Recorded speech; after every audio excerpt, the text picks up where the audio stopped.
నా ప్రియమైన దేవుని బిడ్డలారా, ఇదిగో ఈరోజు దేవుని ఆత్మ నన్ను ఇక్కడ తీసుకొచ్చి నిలబెట్టాడు.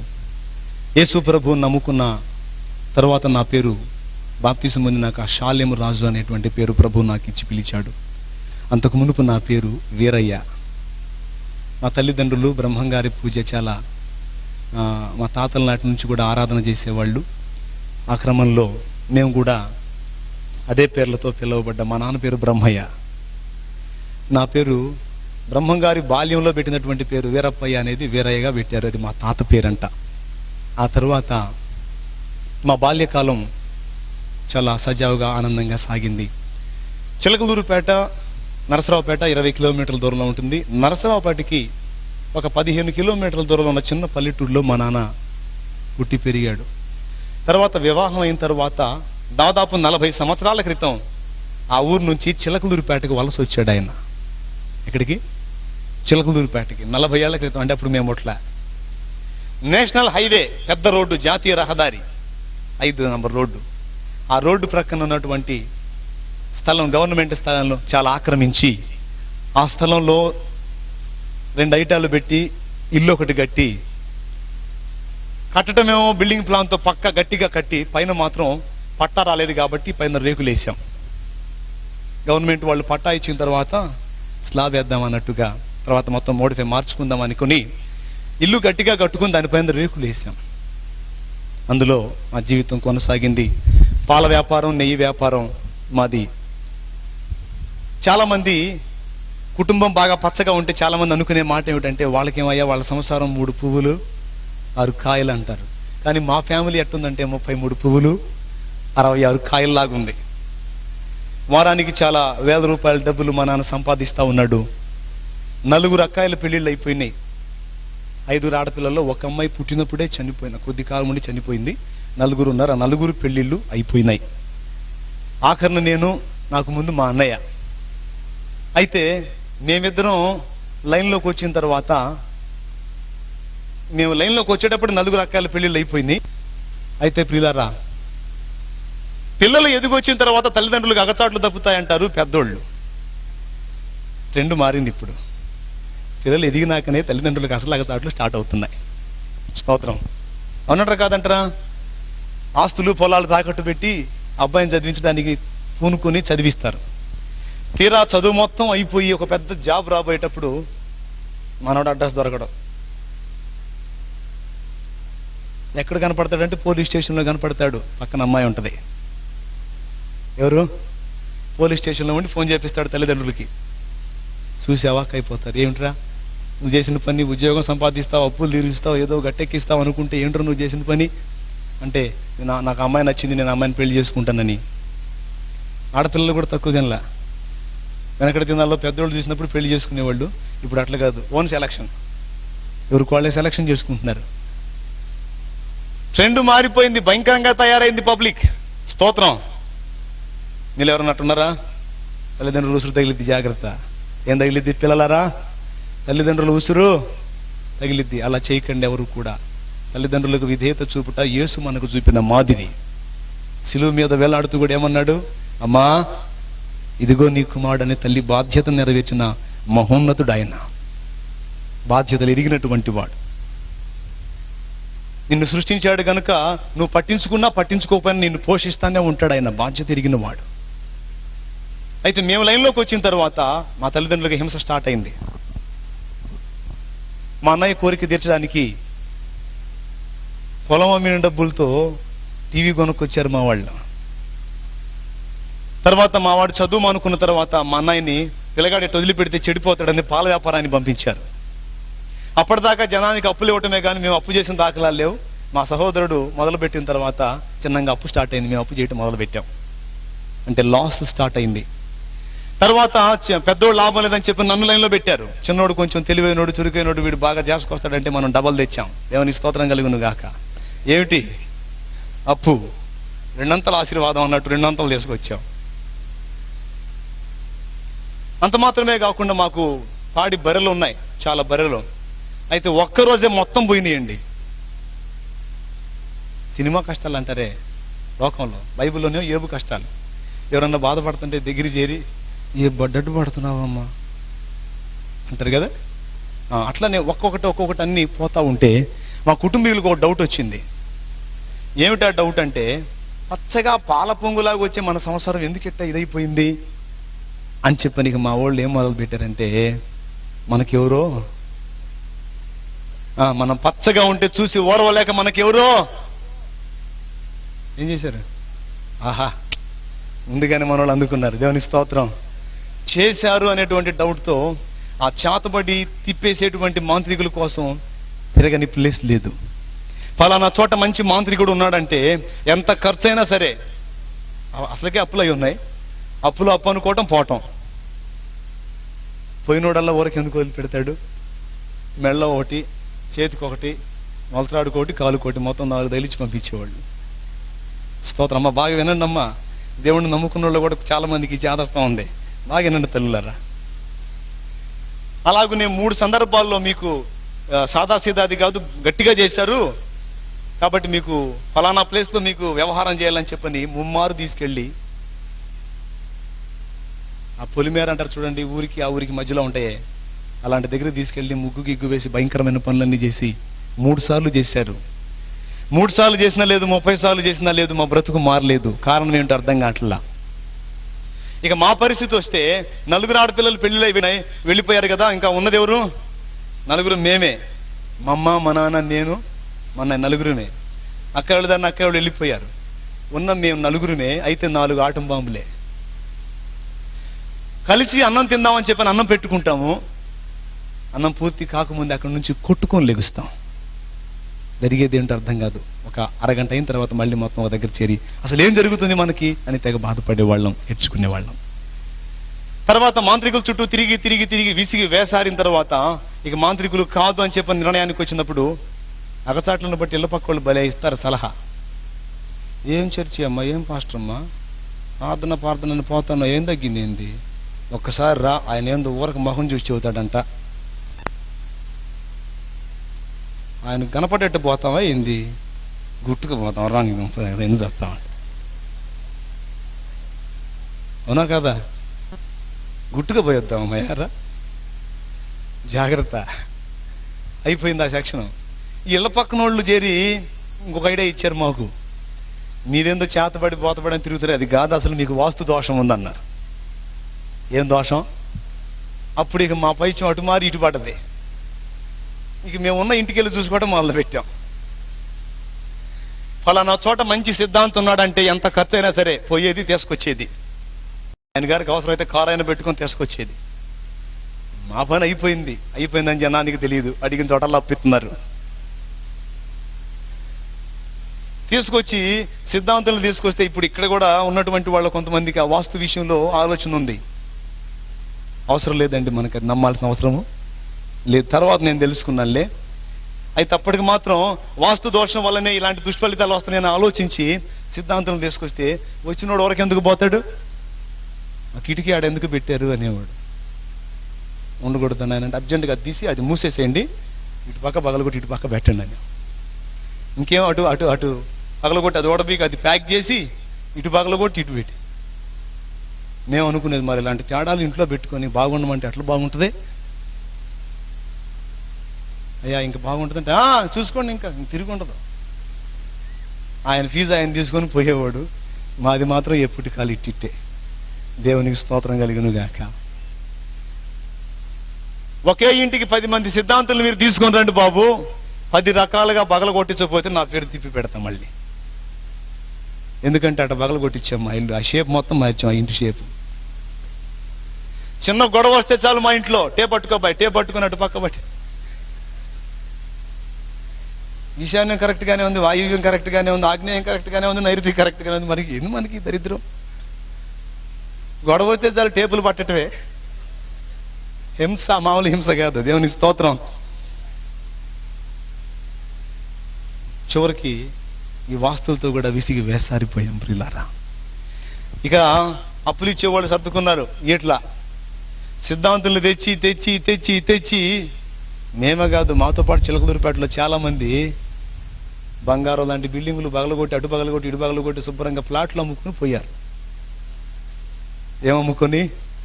అయ్యా వాస్తు పిచ్చోళ్ళారా జాగ్రత్త, కంటి బాధకి కాళ్ళ మందేస్తే తగ్గదో. మాకు తెలియలే ఆ సంగతి. సమస్య అసలు ఏమిటో, అది తొలగిపోయే మార్గం ఏంటో మాకు అర్థం కాలేదు. చింత దచ్చిన పులుపు జావదని యేసు ప్రభు అంటే పడేది కాదు. ఇలానే మంచాలు ఆరు బయట వేసుకుని దేవుని పాటలు వినపడుతున్నా, మాటలు వినపడుతున్నా, తిట్టుకుంటా దూషించుకుంటా ఉండేవాళ్ళం. మా బ్రదర్ అయితే ఇంకో ఘనకార్యం కూడా చేశాడు. అందుబాటులో చర్చి ఉండి రోజు సాయంత్రం పూట వాక్యమో పాటలు వినపడతా ఉంటే ఇది ఒకటి పెట్టి అడు గోలగోలు చేస్తారని చెప్పని ఒకరోజు ఆ చర్చిలో యాంపుల్ పేరు దొంగతనం చేసి అమ్మొచ్చాడు. ఇప్పుడు పెట్టండ్రా ఏం పెట్టి పెడతారు అని. దేవుని స్తోత్రం. ఇప్పుడు మా అన్నయ్య చేసే పని అదే, చర్చిలో యాంపుల్ పేర్లు సెట్టింగే. చప్పడు కూడా దేవుని మహిమపరచండి. రోషం కలిగిన దేవుడు. ఏదైతే కొట్టేశాడో దాని సెక్షన్ ఇప్పుడు ఆయన. నా ప్రియమైన దేవుని బిడ్డలారా, సిద్ధాంతుల చుట్టూ తిరిగి తిరిగి అయిపోయింది, విసిగి వేసారి. ఇక వాళ్ళకి ఇవ్వటానికి డబ్బులు లేక, వాళ్ళని తెప్పించడానికి డబ్బులు లేక ఆ వాస్తు శాస్త్రం పుస్తకం తెచ్చి నేను చదివి నేను కూడా ప్రయోగాలు మొదలుపెట్టా. నేను చదివి చెప్పటం, వాళ్ళు అది షేపులు మార్చటం. పాపం ఎన్ని తిప్పలు పడినా లేదు జవాబు, అయిపోయింది. ఇక 3వ రౌండ్ ఏం చేశామని తెలుసా? ఈ వేదనలు ఎట్లుంటే మా నాన్న మరో కబురు తీసుకొచ్చాడు. ఫలానా చోట మంచి పనోడు ఉన్నాడంట, మాంత్రికుడు, తర్వాత సిద్ధాంతి కూడా, మనకి ఏ తేడా ఉన్నా చెప్తాడంట, కాదు కొద్దిగా ఫీజు ఎక్కువ అంట. పోతే పోయింది అయ్యా, బాధలు పోవాలి కానీ ఎంత డబ్బులు అయితే ఏవి అని చెప్పి మళ్ళీ ఒక చోట అప్పు చేసి పోయి ఆయన దగ్గరికి పోయి అయ్యగారిని కలవటానికి రోజు పూట పట్టింది మాకు. పిచ్చి జనం చాలా మంది ఉన్నారు అక్కడ. మొత్తానికి ఆయన కలుసుకుని మేము నలుగురు ఆయన ముందు నిలబడితే ఆయన మమ్మల్ని చూసి అసలు ఎట్ట తట్టుకుంటున్నారు మీరు అన్నాడు. ఆ మాట అన్నాడో లేదో ఇక మా మదర్ ఆయన కాళ్ళ మీద పడింది. అయ్యా నువ్వే కాపాడాలి ఆయన అని. ఆయన అంటూ నా దగ్గరికి వచ్చారుగా, తిప్పేస్తా అన్నాడు. ఏంటిది తిప్పేస్తా, ఇంకొండదు అన్నాడు. అప్పుడు ఈ దెబ్బతో మన స్టారు మారిద్ది కాబోలు, ఎక్కడెక్కడ సొమ్మంతా మా ఇంటికి వచ్చేది కాబోలని మేము అనుకున్నాం. వింటున్నారా? సరే మీకు చేశారులే కానీ వాళ్ళ పేరు చెప్పను, చెబితే మీరు కొట్టుకొని చేస్తారు, చెప్పనులే కానీ మీకు మొత్తానికి నేను చేస్తానని కొంత డబ్బు తీసుకుని అందరికీ తలా ఒకటి తగిలిచ్చాడు ఆయన కూడా. తర్వాత మీ ఇంట్లో కూడా నేను వచ్చి సరి చేయాల్సింది కొన్ని ఉన్నాయి, ఒకరోజు నన్ను తీసుకెళ్ళండి వచ్చి సరి చేస్తాను అన్నాడు. ఆయన అన్న మాట ప్రకారం ఒకరోజు తీసుకెళ్ళాం. ఇంట్లో ఏదో మూల వ్యవహారం చేశాడు, అది చేశాడు ఇది చేశాడు, ఆయన దారిని ఆయన పోయాడు. ఇక మీకు బాగుంటుంది చూసుకోండి అన్నాడు. ఎక్కువ డబ్బులు వదిలినాయి కదూ, 4 రోజులు ఓపిక పెట్టాం, బాగానే ఉంది అనుకుంటా. తర్వాత మళ్ళీ మొదటికి వచ్చింది వ్యవహారం. మళ్ళీ పోయాం ఆయన దగ్గరికి. అయ్యా తిరిగి తిరిగి విసుగుపుట్టి ఆఖరిగా నీ దగ్గరికి వస్తే మా బ్రతుకు ఏమాత్రం మారలేదు, ఏమిటి మా పరిస్థితి చెప్పని దుఃఖపడితే ఆయన అంటాడు, అప్పుడు వినండి, మీకేం మార్పు రాలేదా అన్నాడు. ఏం మార్పు వచ్చింది? ఏం లేదండి, అదే పరిస్థితి మాదంటే. మీకు ఈ 2 కాదు, ఈ 2 స్టడీ చేశాను కానీ మీకు గ్రహదోషం ఉంది అన్నాడు. ఏమిటి గ్రహదోషం ఉంది? ఏ గ్రహం రివర్స్లో ఉంది అర్థం కావట్లేదు, కాబట్టి నవగ్రహ యంత్రం ఇస్తాను 41 రోజు, 7 రకాల దారాలతో ఒత్తి చేసి 5 రకాల నూనెలు కలిపిపోసి అఖండ జ్యోతిలాగా ఆరకుండా వెలిగించండి, మీ ఇంట్లో ఉన్న దరిద్రం మొత్తం పోయి మీరు బాగుపడతారు అన్నాడు. అర్థమైందా? ఎన్ని రకాల దారాలు, ఎన్ని రకాల నూనెలో వేసి చేసేసేయండి, మీకు తిరుగు ఉండదు అన్నాడు. ఈ దెబ్బతో మాకు బాగుపడతామేమో అని చెప్పని ఈ ఎగసాట్లోనే మాకు పెళ్ళిళ్ళు పిల్లలు కూడా. అయితే ఎవరు పూజ చేయాలి ఇప్పుడు? మా కుటుంబం అంతా కూడా. నేను మహాభక్తుణ్ణి. గణేష్ బీడీలు దాగినోడు ఆ బీడీలు దాగి కాగితం పడేస్తే ఆ కాగితాన్ని ఎవరన్నా తొక్కుతారేమో, స్వామిని ఎవరన్నా తొక్కుతారేమో తీసుకెళ్ళి చెట్లల్లో పెట్టి వచ్చేవాడిని నేను. ఆ రేంజ్ పిచ్చి నాది. అర్థమైందా? ఎక్కడన్నా నా కంటికి కనపడదంటే ఏదన్నా బొమ్మ, దాన్ని తీసుకెళ్ళి దాచిపెట్టి వస్తాను ఎవరు తొక్కకుండా. నాకు తెలియదు అందులో జీవము లేనిదని. అయితే ప్రియులారా, ఎవరు చేస్తారు ఈ పూజ అంటే మన చిన్నోడే అని చెప్పి అందరూ కలిసి నాణ్యతనే వేశారు. రోజుకు 3 సార్లు స్నానం చేయాలి, చాలా నిష్ఠతో నియమంతో చేయాలి. సరే కుటుంబం బాగుపడిద్ది, ఏ తిప్పలైనా పడదాం అని చెప్పి నేను పూనుకున్నాను ఆ పూజ చేయటానికి. ఆయన ఆవాలు ఇచ్చాడు ఇంటి చుట్టూ జలమని. పూజ చేసి ధూపం ఇంటి నిండా కొట్టేవాడిని. ఇక మా పిచ్చి ఏ రేంజ్కి ముదిరిందంటే, మా ఇంటికి ఎవరన్నా వచ్చి వెళ్ళేటప్పుడు వెనక్కి చూశారంటే అదిరిపోతారు. ఎందుకంటే వాళ్ళు కూర్చున్న స్థలంలో కొన్ని జల్లుతుంటాం మేము. అదురు పోయి ఆ ఇంటికి పోతే ఏందో, నేను కూర్చొని లేచి వచ్చిన కాడ జల్లుతున్నారు, కొంప తీసి నాకు చేస్తున్నారేమని వాళ్ళ భయం. జనం కూడా సర్దుకున్నారు ఎవరు రాకుండా. వీళ్ళరా అంత హింసపడ్డాం. చివరికి 41 రోజు నేను పూజ ఫుల్గా, రోజు ధూపం ఫుల్గా ఇంటి నిండా కొట్టి బయటకు వచ్చేవాడిని. ఆవాలు తీసుకొని ఇంటి చుట్టూ జల్లి, మా ఇంటి పక్కన మా చిన్నమోళ్ళ ఇల్లు ఉంది, ఆ ఇంటి మీద కూడా కాసిన జల్లేవాడిని.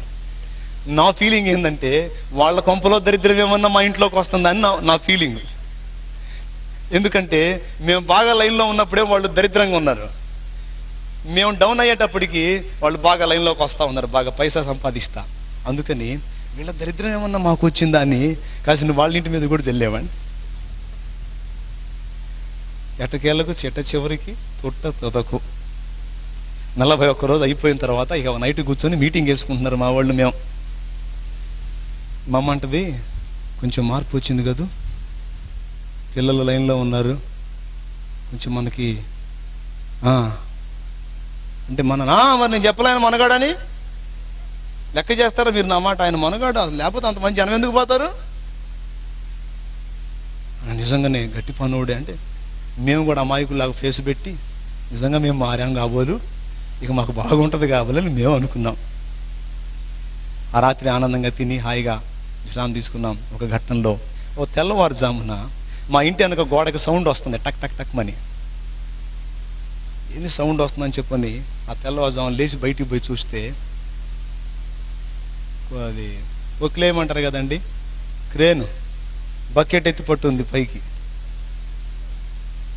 ఏంది బాబు అంటే, ఈ ఇల్లు రోడ్లోకి వచ్చింది, రోడ్డు పెంచుతున్నాం, మీరు పీకి కుప్ప పెట్టుకుంటారా, మమ్మల్ని కుప్ప పెట్టమంటారా అన్న. కొంపలో దరిద్రం పోయిద్ది, కొంపలో దరిద్రం పోయిద్ది అని చెప్పని నవగ్రహ పూజ చేస్తే అసలు కొంపే పోతుందిలే పేడ వదిలి. ఇంకా చేతబళ్ళు లేవు, వాస్తులు లేవు, గ్రహాలు లేవు, అస్తులు లేవులే.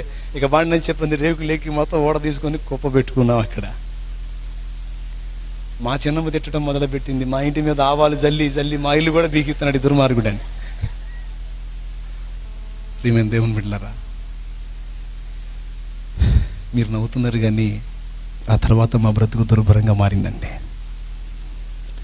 నిలవరమైన నివాసం లేదు, ఇంటికి అద్దెగట్టుకోలేని దౌర్భాగ్య స్థితికి దిగజారాం. ఇల్లు కూడా పోయింది అన్న సంగతి తెలిసిన తర్వాత అప్పులోళ్ళు అందరూ ముక్కుమ్మడిగా దాడి చేశారు. ఒకళ్ళు వచ్చి టీవీ తీసుకొని పోయారు, ఒకళ్ళు వచ్చి బూతులు రకరకాల మాటలు మాట్లాడు తృణీకరించి ఎన్ని రకాలుగానో వేధిస్తే, చిలకలూరుపేటలో మనుగడ కష్టమై నరసరావుపేటకి వెళ్ళి అక్కడ బ్రతుకు తెరువు ప్రారంభించాం. దినమంతా అందరం కష్టపడి డబ్బు సంపాదించిన చేసిన అప్పులకు వడ్డీలకు చాలని పరిస్థితి వచ్చింది. చాలా ఘోరంగా మారిపోయింది. మా పసిబిడ్డలకు పట్టెడన్నం తృప్తిగా పెట్టలేని దౌర్భాగ్య స్థితికి దిగజారాం. అవునండి, అంత మాత్రమే కాదు, పసిపిల్లలకు ఏదన్నా తినిపిద్దామని 10 రూపాయలు కొనుక్కొద్దామన్నా కూడా వడ్డీ వాళ్ళు ఎక్కడ అల్లరి చేస్తారో. అప్పులు ఎంతమందికి ఉన్న వీళ్ళు చేతులు ఎత్తండి, అప్పులు ఉన్న వాళ్ళందరూ చేతులు ఎత్తండి, చెప్తా. ఉన్నాయా? మీ అప్పులన్నిటినీ నా ప్రభు యేసు నామమున తొలగించును గాక. ఎందుకంటే వ్యాధుల కంటే కూడా ప్రమాదకరం అప్పండి. అవును, వ్యాధిగ్రస్తుడన్నా కాసేపు కాతే కాసేపు అయినా కనీసం ఆ టాబ్లెట్ వేసుకున్నప్పుడన్నా ప్రశాంతంగా నిద్రపోతాడేమో కానీ అప్పులు ఉన్నోడికి మనశ్శాంతి ఉండదు. తిన్నది వంట పట్టదు. ఎక్కడ అవమానపరుస్తారు, ఎక్కడ అల్లరి పాలవుతాను, అభాస్ పాలవుతానని అల్లాడిపోతుంటారు. మీలో ఎంతమందికి ఉందో లేదు తెలియదు కానీ మేము పడ్డాం. అప్పటిదాకా పూసుకొని రాసుకొని నీ బంధువుని నీ చుట్టానని తిరిగిన వాళ్ళు వరస తప్పేటప్పటికీ ఎవరు రాలేదండి, ఎవరు రాలేదు. వీళ్ళకి కనబడితే ఎక్కడ డబ్బులు అడుగుతారు అని చెప్పని మొఖం చాటేసి తిరగటం మొదలుపెట్టారు. ఈ బాధలో మేము ఉండి అప్పుల చేత ఒక పక్క సతమతం అవుతుంటే పిడుగు లాంటి వార్త మరొకటి. 2002వ సంవత్సరం జనవరి 14వ తారీఖున మా 4 అక్కయ్యల్లో 4వ అక్కయ్య 3 చిన్న చిన్న బిడ్డలు ఆమెకి జనవరి 14వ తారీఖు సంక్రాంతి పండుగ రోజు నిండు ముత్తైదులుగా అలంకరించుకొని అమ్మవారికి పూజ చేసి తలంటూ స్నానం చేసి చక్కగా మంచి బట్టలు కట్టుకొని పిల్లలకు కూడా మంచి బట్టలు కట్టి పిండి వంటలు చేసి వాళ్ళకి తినిపించి మధ్యాహ్నం పూట మరి టీవీలో అప్పుడు ఆమె ఆరాధించేటువంటి ఆ విగ్రహాలు నాటికి వస్తుంటే చూస్తా బట్టలు పిండుకుంటా ఉంది. సంక్రాంతి అప్పుడు అక్కడ గాలిపటాలు ఎగరేస్తారు హైదరాబాద్లో. ఆ గాలిపటాలు పిల్లలు ఎగరేస్తా 2వ స్టేర్లో వాళ్ళు అద్దెకుంటున్నారు. అక్కడుండి గాలిపటాలు ఎగరేస్తూ ఉంటే వాళ్ళ ఇంటి ఎదురు పెద్ద చెట్టు 2 స్టేర్లకు వచ్చి ఉంది, పెద్ద చెట్టు. ఆ చెట్టులో తగులుకుంది గాలిపటం. ఆ గాలిపటం తీసిమని కొడుకు తల్లిని అడిగాడు. ఆ బట్టలు పిండేటువంటిది ఆ బట్టలు అక్కడ పెట్టి వచ్చి ఇనప సొవ్వు తీసుకొని అక్కడ తగులుకున్న గాలిపటాన్ని తీయటానికి ప్రయత్నం చేసింది. ఆ అమ్మాయి చూసుకోలేదు. ఆ చెట్లోంచి ట్రాన్స్ఫారం నుంచి రైల్వే స్టేషన్కి వెళ్ళేటువంటి కరెంటు తీగలు పెద్దవి 3 ఫేస్ వైర్లు ఉన్నాయి. అమ్మాయి చూసుకోవాలా. 1, 2, 3 అంతే. ఆ తీయటానికి ప్రయత్నం చేసింది. టక్కుమని పట్టేసుకుంది ఆ కరెంటు. 5 అంకెలు లెక్క పెట్టేటప్పటికి ఆ కరెంటు పట్టుకోగానే తన బిడ్డలు చిన్న చిన్న బిడ్డలు కదా వచ్చి పట్టుకుంటారేమని అర్థమైందేమో. ఆ పిల్లలకి వెళ్ళి చెయ్యూపింది దగ్గరికి రావద్దని. 5 అంకెలు చదివేటప్పుడు కింద పడింది. ప్రాణం పోయేటప్పుడు ఆ 3 బిడ్డలకి ఒక్కసారి అటు చూసుకుని అమ్మాయి చనిపోయింది. ఆ ఘోరమైనటువంటి పరిస్థితి, పిల్లలు పసిబిడ్డలు కదా, ఆ మరణం మమ్మల్ని ఇంకా కలచివేసింది. మా పసిబిడ్డలకే పట్టడన్నా తృప్తిగా పెట్టలేని పరిస్థితుల్లో మేము ఉంటే ఆ అమ్మాయి మరణం మరొక సమస్యగా మాకు మారింది. ఆ అమ్మాయి చనిపోయిన కొద్ది రోజులకి ఆ అమ్మాయి భర్త కూడా చనిపోయాడు లారీ యాక్సిడెంట్లో. ఆ 3 పిల్లలు అనాథలయ్యారు. వారి బాధ్యత భారం మేమే చూడాల్సి వచ్చింది. ఈ అప్పుల బాధ ఒక పక్కన, కుటుంబ పోషణ ఒక పక్కన సతమతమయ్యే పరిస్థితుల్లో ఒక దినమందు మేమందరం కూర్చొని ఒక ఆలోచన చేసుకున్నాం. మీరు నమ్మండి నమ్మకపోండి, నిజం. అందరం కలిసి ఆత్మహత్య చేసుకుందాం అనుకున్నాం. మా పసిబిడ్డలతో సహా మనం పోయి బిడ్డలు ఉండకూడదు, వారికి కూడా విషం తినిపించి చంపేద్దాం, మనం కూడా చచ్చిపోదామని నిర్ణయించుకున్నాం. కానీ ఆ టైంలో మా నాన్న అడ్డగించాడు.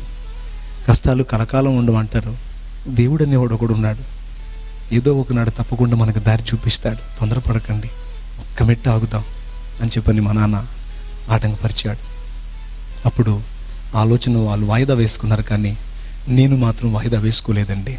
నీచం కంటే మాత్రం మేలు.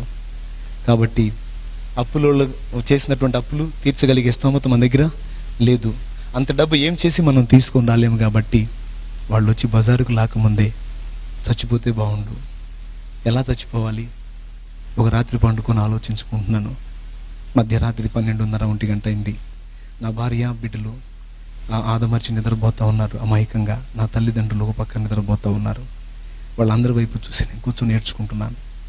నేను చచ్చిపోవాలి, ఎట్ట చచ్చిపోవాలి, ఏ విధంగా చచ్చిపోతే ప్రాణం వెళ్ళిపోయిద్ది. ఇంకొకటి ఆలోచించుకుంటున్నానండి, నేను చచ్చిపోయేది ఊరకు కాకూడదు. నా మరణం వెనకన్నా నా కుటుంబానికి డబ్బు వచ్చే విధంగా చావాలి. నేను ఎలా చస్తే డబ్బులు వస్తాయి అని ఆ రాత్రి పండుకుని ఆలోచించుకుని ఏడ్చుకుంటా ఉన్నాను. ఒకవేళ నేను చనిపోతే నా భార్య పిల్లల పరిస్థితి ఏంటి? నా తల్లిదండ్రులు ఎంత దుఃఖపడతారు? అక్క చనిపోయింది, మరి నేను కూడా ఇలాగైపోతే నా తల్లిదండ్రులు ఏమనుకుంటారని, వాళ్ళు ఎలా ఫీల్ అవుతారో ముందుగానే మొత్తం ఊహించుకొని ఏడ్చుకుంటా ఉన్నాను. అప్పుడు ఆరాధించేటువంటి దేవుళ్ళ మీద కోపం వచ్చిందంటే అప్పుడు వెతికాను. ఎంతమందికి పూజలు చేశాను, ఎన్ని రకాల భక్తి క్రమాలు ఆచరించాను, ఎన్ని నియమనిష్టలతో మొక్కుబడులు చేశాను. ఇవన్నీ ఏమైపోయినాయి? ఇంతమంది దేవతలు దేవుళ్ళలో ఒక్కరన్నా సాయపడరేమిటి? నా కుటుంబం గట్టెక్కే మార్గమే లేదా? అసలు ఎందుకు మా పరిస్థితి ఇలా దిగజారిపోయింది? ఎందుకు మా జీవితం ఇలా అయిపోయిందని చెప్పని ఏడుస్తూ నేను చేసుకునేటువంటి ఆ నిర్ణయం ఘోరంగా ఉంది. ఆ రాత్రి పూర్తిగా డిక్లేర్ చేసుకున్నాను చావాలని. నాకు తెలీదు ఆ రాత్రే నా మంచి సమరయుడు నన్ను దర్శించడానికి వస్తున్నాడని. హల్లెలూయా! నా బంగారు తండ్రి నా కోసం ఆ రాత్రి వస్తున్నాడన్న సంగతి నాకు తెలియదు. నా ఇంట్లోకి అడుగు పెడుతున్నాడన్న సంగతి. ఎస్, అమ్మైన మరచేను కొన్ని వేళలా, మరువక నువ్వు కాచేవు అన్ని వేళలా.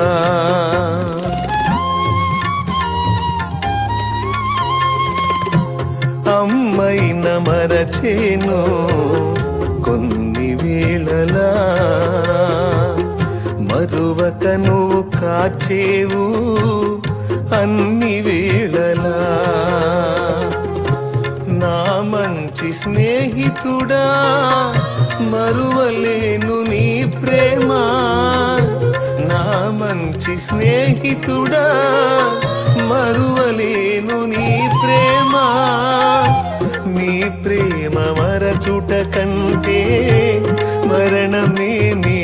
సుమా, నిన్ను వీడి బ్రతుకుట కంటే మరణమే మేలు సుమా, మరణమే మేలు సుమా.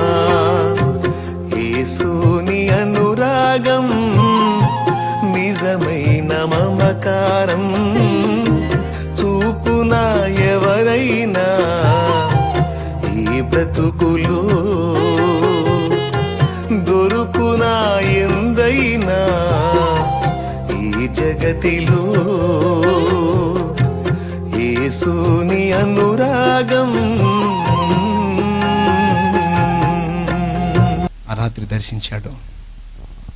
నేను ఆరాధించినటువంటి దేవతలను, దేవుళ్ళన్నిటిని జ్ఞాపకం చేసుకుని ఒక దేవతన్నా సహాయపడలేదు, ఒక దేవుడన్నా సహాయపడలేదని చాలా దుఃఖపడుతూ ఉన్నాను.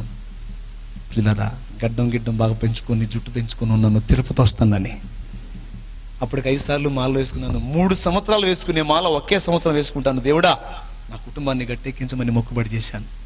నా చిన్న బిడ్డలకు పిలకలు దేనికో తెలుసా? తిరుపతికి తీసుకెళ్ళి వాళ్ళకు కూడా ఇస్తానని. అంతేకాదు, చాలా ఉన్నాయి మొక్కుబళ్ళు. అవన్నీ అక్కడ పెట్టి మొత్తం గుర్తు చేసుకుని ఏడుస్తూ ఉన్నాను. ఆదమర్చి నిద్రపోయాను. తెల్లవారుజాము 4 అది శుక్రవారం దినం నా ప్రభు నన్ను దర్శించాడు. ఒక స్వప్నం ద్వారా ఆయన నాతో మాట్లాడి నన్ను దర్శించాడు.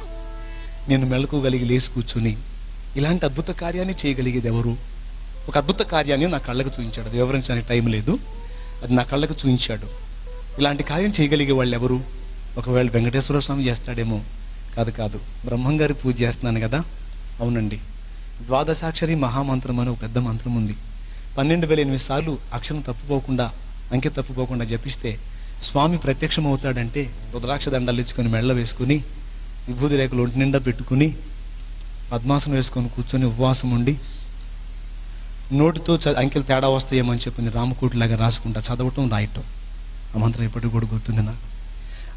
అస్యా శ్రీ వీరబ్రహ్మేంద్ర స్తోత్రస్య మహామంత్రస్య సిద్ధియోగీశ్వర ఋషిభక్తి చంద్ర పరాం జ్యోతి స్వరూపిణి ఓం దేవత వీం కలకం యమధర్మార్థ కామ మోక్ష పరపురుషార్థ చతురార్థ. అలా పెద్దది 12,008 సార్లు జపిస్తే స్వామి కనపడతాడంటే జపించడమే కాదు, రాయటం కూడా మొదలు పెట్టాను. ఒకవేళ ఇది రాస్తున్నాను కదా, బ్రహ్మంగారు కనపడ్డాడేమో అనుకున్నాను. ఈ స్వామి ఆ స్వామి, ఈ స్వామి ఆ స్వామి అంటుంటే నా చెవుల్లో ఒక ధ్వని మారు మోగుతుంది. ఇలాంటి కార్యములు చేయగలిగిన వాడు నజరేయుడగు యేసు ఒక్కడే. Praise the Lord. ఈ ఘడియలో నిన్ను కాపాడగలిగిన వాడు నజరేయుడగు యేసు ఒక్కడే. లే చెప్పని నా చెవుల్లో ధ్వని మారుమోగుతా ఉంది. ఒక బలమైనటువంటి ప్రేరేపణ నన్ను గుచ్చుతుంది. నేనేంటి అక్కడికి పోవటం ఏంటి అని ఒక పక్కన నా అహం నన్ను అడ్డగిస్తుంది. ఎట్టకేలకు ఒక అభిప్రాయానికి వచ్చాను. ఇన్ని దేవతలు, ఇన్ని దేవుళ్ళు, ఇన్ని సిద్ధాంతులు, ఇన్ని వేదాంతులు, ఇన్ని మాంత్రికులు తిరిగి అసలు ఒక్కసారన్నా నేను చర్చికి ఎందుకు వెళ్ళలేకపోయాను? మొత్తానికి ఏదో నాకు అడ్డుపడతా ఉందని గ్రహించి అప్పుడే తీర్మానం చేసుకున్నాను, ఇక నుంచి నేను చర్చికి వెళ్ళాలని. నా తల్లికి చెప్పాను, నేను చర్చికి వెళ్తానంటే అదేందయ్యా స్వాములకు మొక్కులు మొక్కున్నావు, అదేంటి అటు వెళ్ళకూడదు అని చెప్పని అంటదేమో అనుకున్నాను. ఒక మాట ఎందుకయ్యా అని అన్న ఆమె వెంటనే సరే పోయా, ఆయనన్నా సహాయపడతాడేమో అంది. ఆ మాటతో మొట్టమొదటిసారి చర్చికి వెళ్ళాను. చర్చికి వెళ్ళేటప్పుడు ఆ స్త్రీలను అడిగానమ్మా, మంత్రాలంటే చదవటం వచ్చు, ప్రార్థన అంటే రాదమ్మా, ఎట్ట చేయాలో అని అడిగితే, ప్రార్థన అంటే మంత్రాలు కాదు బాబు, ప్రార్థన అంటే నీ గుండెలోని వేదన ప్రభువుకి విన్నవించుకో, నీ బాధను బట్టి కన్నీళ్లతో చెప్పు, ఆయన కరుణామయుడు, ఆయన నీతో మాట్లాడతాడు, నీకు సహాయపడతాడని వాళ్ళు చెప్తే, దేవుడు మాట్లాడతాడా, యేసు ప్రభు మాట్లాడతాడంటే ఖచ్చితంగా మాట్లాడతాడు. అట్లయితే ఆయనగా నాతో మాట్లాడితే నా బ్రతుకును ఆయనకు అంకితం చేసుకుంటాను అనుకున్నాను. మొట్టమొదటిసారి చర్చిలోకి వెళ్ళాను. పిల్లారా, దేవుడు మాట్లాడతాడా? బైబిల్లో దాదాపు 11 రకాలుగా దేవుడు మాట్లాడాడు. ఇప్పుడు సమయం లేదు, ప్రభుత్వం అయితే తర్వాత చెప్తాను. ఆ రోజు నేను దేవాలయంలోకి అడుగుపెట్టిన తర్వాత నాకు తెలియకుండానే భయంకరమైన దుఃఖం నన్ను ఆవరించింది. కుప్పలా కూలిపోయి పెద్దగా ఏడ్చాను. చర్చిలో ఒకటి మాత్రం నాకు బాగా నచ్చింది, మనసారా ఏడవటానికి భలే అవకాశం దొరికింది. ఎందుకంటే అక్కడ ఆల్రెడీ ఉన్నోళ్ళు ఏడుస్తా ప్రార్థన చేస్తున్నాను. ఆ ఏడుపులో నా ఏడుపు కలిపేశాను, పెద్దగా ఏడ్చాను. ఎంత ఏడ్చానో నాకు తెలియదు. యేసు ప్రభువా, నిన్ను ఘోరంగా తిట్టి అందరాన్ని మాట్లాడిన దౌర్భాగ్యుణ్ణి, చావాలనుకుంటున్నాను, గతి లేక నిన్ను ఆశ్రయించాను, నువ్వు నాకు సహాయపడతావా? నువ్వు మాట్లాడతావంట. నువ్వు ఎటు నుంచి మాట్లాడతావు? ఎలా మాట్లాడతావు? నాతో మాట్లాడతావా?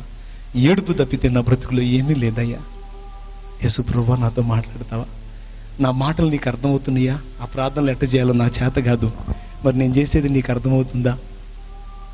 నా పరిస్థితి ఏమిటని నేను అడిగినప్పుడు కొద్ది తడవు తర్వాత అటు చూడు అనేటువంటి ప్రేరణ బలంగా వస్తుంది. ఆ గోడ తట్టు తిరిగినప్పుడు నేను ఏ ప్రశ్న అయితే ఆయన అడిగానో దానికి జవాబుగా ఆ గోడ మీద దేవుడు నాకు కనపరిచాడండి. చర్చిలో ఇటుపక్క ఉన్నటువంటి ఆ 2 వచనాలతో పాటు 3వ వచనం కూడా నాకు చూపించాడు. 2 రాజుల గ్రంథం 20వ అధ్యాయం 5వ వచనం. నీవు కన్నీళ్లు విడుచుట నేను చూచి తిని, నీ ప్రార్థన నేను అంగీకరించున్నాను, నేను నిన్ను బాగు చేసేదను. ఈ మాట ఆయన మాట్లాడాడు. ఆ మాటలు నా కంటపట్టడంతో నా శరీరం పులకించిపోయింది. మరొకసారి ఇచ్చాను. ఫస్ట్ టైం బైబిల్ పట్టుకొని ఓపెన్ చేశాను, ఈ మాట ఎక్కడుందో చూద్దామని. అప్పటి నుంచి ఇక బైబిల్ చదవటం మొదలుపెట్టాను. అప్పుడు మాట్లాడిన తర్వాత బైబిల్ చదవటం మొదలుపెట్టాను. ఒక్కొక్క వచనం నా చెంప పగలగొట్టినట్టు అనిపించింది. వ్యభిచారం చేస్తే కాదురా, ఆ చూపు చూసి నా పాపమే. 2 రూపాయలు ఇచ్చి డబ్బా కొట్టడం కాదు, 2 లక్షలు ఇచ్చి నా కుడి చేతితో ఇచ్చేది ఎడమ చేతికి. భక్తి చేసేది జనం చూడాలనే వేషధారణ కాదురా. నువ్వు చేసే భక్తి నాకు మాత్రమే తెలిసే విధంగా జాగ్రత్త పడాలి. మనుషులు చూడాలని చేయకూడదు, నేను చూడాలని చేయాలి. ఏ పనైనా ఒక్కొక్క మాట నన్ను తాకటం మొదలుపెట్టింది. నేను యేసు ప్రభు దగ్గరికి వెళ్ళి మొట్టమొదటి అడిగాను, ప్రభువా, నేను ఇంత శ్రమ పడటానికి వాస్తు తేడానా, చేతబడా, లేకపోతే గ్రహదోషమా అంటే ప్రభు చెప్పిన మాట ఏమిటంటే, ఈ 3 నీ మీద పని చేయాలన్నా, లేకపోతే ఇది కాకుండా మరి ఏదైనా మీ మీద దాడి చేయాలన్నా అన్నిటికంటే ప్రాముఖ్యంగా మీకు పాపదోషం ఉంది అన్నాడు. మీకే కాదు, సర్వమానవాళికి పాపం ఉంది. ఆ పాపం వల్లనే ఇహ సంబంధమైన శ్రమ, నరకం, ఆ రెండింటినీ తప్పించడానికే నేను వచ్చాను. రా, నా రక్తములో నీ ప్రతి పాపాన్ని కడుక్కో, నీకు నూతన జన్మ అనుభవంలోనికి రా, నీ జీవితాన్ని నేను బాగు చేస్తానని నా ప్రభు నాతో మాట్లాడాడు. 14 కూటానికి వెళ్ళలేదు, 14 ప్రసంగాలు నేను వినలేదు. 4 ఆదివారాలు చర్చికి వెళ్ళాను. 5వ వారం ఇట్లా సభ పెట్టారు. ఆ సభలో పిలుపునిచ్చారు, ఎవరైనా మీ పాపాలు కడుక్కోవటానికి, మారు మనసు పొంది బాప్తీసం పొందడానికి ఎవరైనా సిద్ధంగా ఉన్నారా అంటే, బాబు నేను పొందుతానయ్యాన్ని.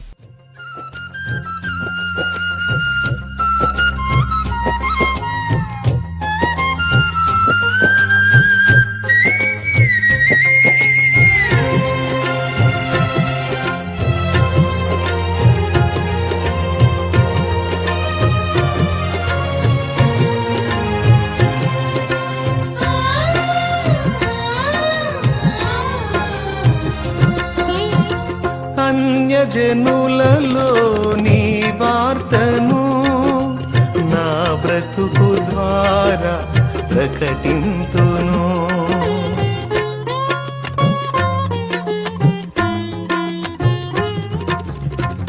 అన్యజనులలో నీ వార్తను నా బ్రతుకు ద్వారా ప్రకటింతును. మాటలు కాక క్రియలతో నేను, మాటలు కాక క్రియలతో నేను నాలో నిన్ను కనపరతును, నాలో నిన్ను కనపరతును. నా ప్రాణం నీవయ్యా, నీ కొరకే నేనయ్యా, నా సర్వం నీవయ్యా, నా ప్రియుడా యేసయ్యా, నా ప్రాణాత్మ శరీరము యేసునికే అంకితం. నా ప్రాణాత్మ శరీరము యేసునికే అంకితం. అంకితం నీకంకితం, నేటి నుండి నా జీవితం అంకితం నీకంకితం, నేటి నుండి నా జీవితం.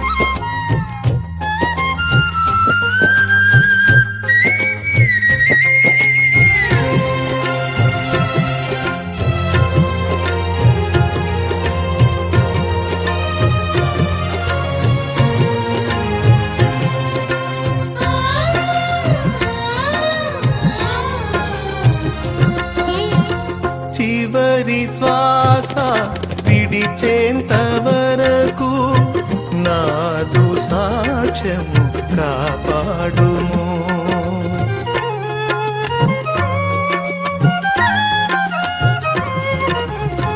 చివరి శ్వాస విడిచేంత వరకు నాదు సాక్ష్యము కాపాడుము. సాక్ష్యము చెదరి పోవుట కంటే, సాక్ష్యము చెదరి పోవుట కంటే ముందే మరణ